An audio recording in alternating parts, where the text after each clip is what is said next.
What's going on, guys? I was about to call it a night, but I figured I'd fire the camera up real quick and just show you guys what I was talking about with the feathering adhesive.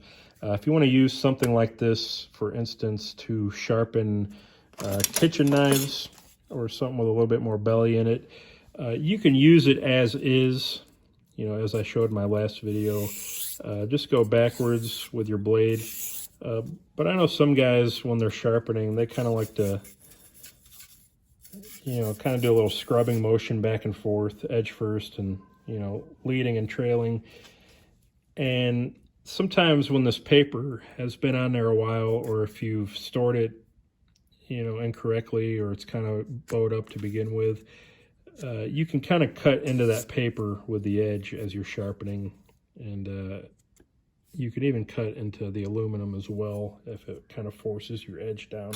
So one way to mitigate that is with feathering adhesive. Now you could use spray adhesive as well, like a really light coat of Loctite makes a good one, or 3M. I forget the exact model numbers, but they make some good spray adhesives. Just do a real light coat, put this on there, and it'll be fine. You could even, if you were to soak this down with some WD-40 or something with a little bit of viscosity, wipe the top down with it, put this paper on, and it'll kind of hold it down as well. But in my opinion, the best way to do it is with this feathering adhesive. So it really doesn't take much. One tube of this will last you practically forever, just based on how long it lasts and how little you need. Even that is probably close to too much. But nevertheless, you just want to kind of spread it out here.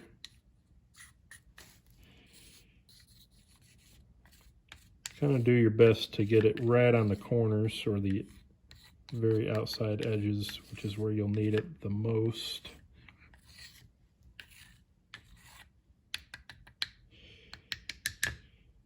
And that's really all there is to that. And you can give it a minute or two to tack up, or even if you just get right into it, it'll kind of tack itself up as well.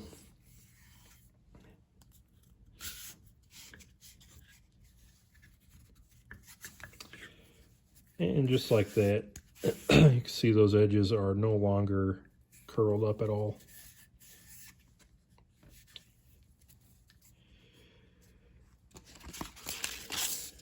And we'll try not to get the abrasive right on our surface plate. I'll put it this way.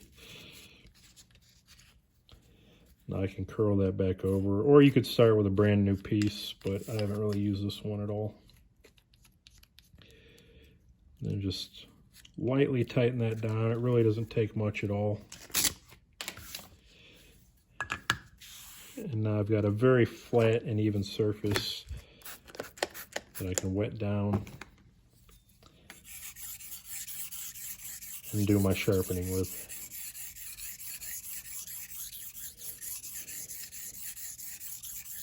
You still got to be mindful, it's paper, it's not a bench stone. But once you get the technique down, just use kind of the weight of your hand or the weight of the blade.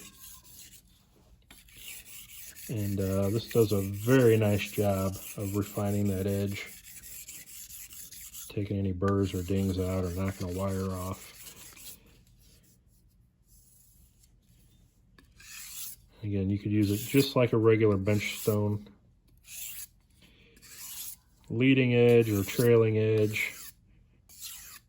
If you put a really fine grit paper on this, you can use it for stropping. You could even put a piece of leather around it. I've got a piece of thin leather that I actually cut 11 inches long to wrap around this and use as a strop.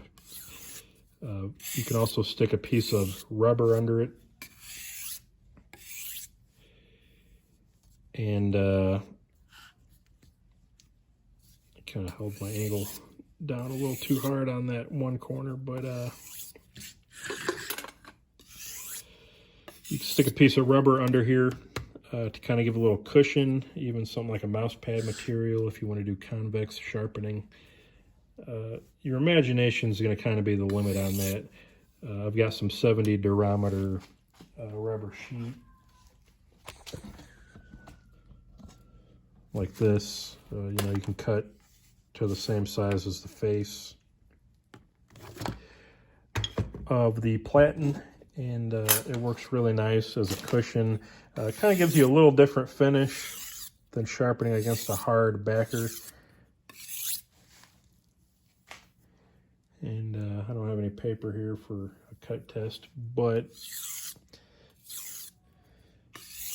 needless to say, this works very well. It's very effective. And again, the great part about this is I've basically got an infinite amount of grits I can choose from, you know, say from 50 all the way up to, you know, 2,000 or more. If you start getting into the automotive papers and things like that, the micro meshes, you know, I can really refine this edge almost to the point of insanity.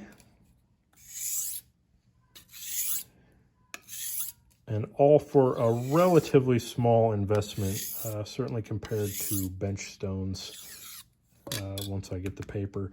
And, you know, each sheet of 9 by 11 paper will give you, for this size platen, 3 strips. So, you know, the most you'll probably pay for a good sheet of abrasive paper, maybe 50, 60 cents. This is 20 cents worth of paper here at the most, which actually this Rhino Wet I think is only about 35 cents a sheet. So it's closer to 10 or 12 cents per strip. And, you know, try getting a bench stone for that cheap. It's not going to happen. And the really great part is once this clogs up or dulls, I can swap it out quickly and easily. You know, just loosen up the ends here, peel it off, and then we'll go to this 600 grit, for instance. Just kind of rough center it up.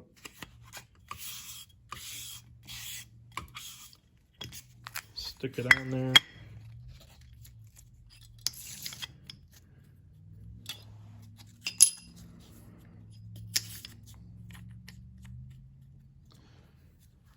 Knobs back in place. And again, we're ready to go. Just wet it down a little bit.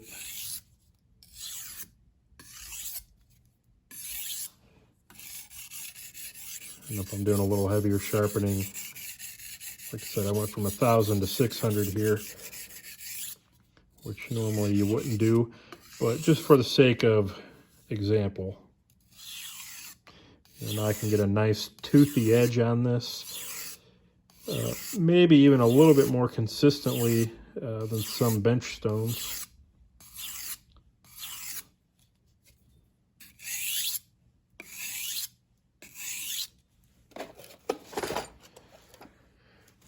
Let's see. Yeah, that's a bad example. Like I said, I don't really have a piece of paper to show you guys anything. Maybe I can use this sandpaper. It's got some duct tape. That's another little trick. You can tape the back of your paper to get that little extra cushion. But at any rate, that's just a quick example, or maybe not so quick, of using the feathering adhesive, quick grit change out, and sharpening larger kitchen knives, which, by the way, price out a 3-inch by 9-inch bench stone sometime of good quality, and see what they cost, and see if maybe you wouldn't prefer something like this, where you can spend 15, 20 cents and do the same thing. So that's it, guys. Appreciate the views. I'll see you on the next one.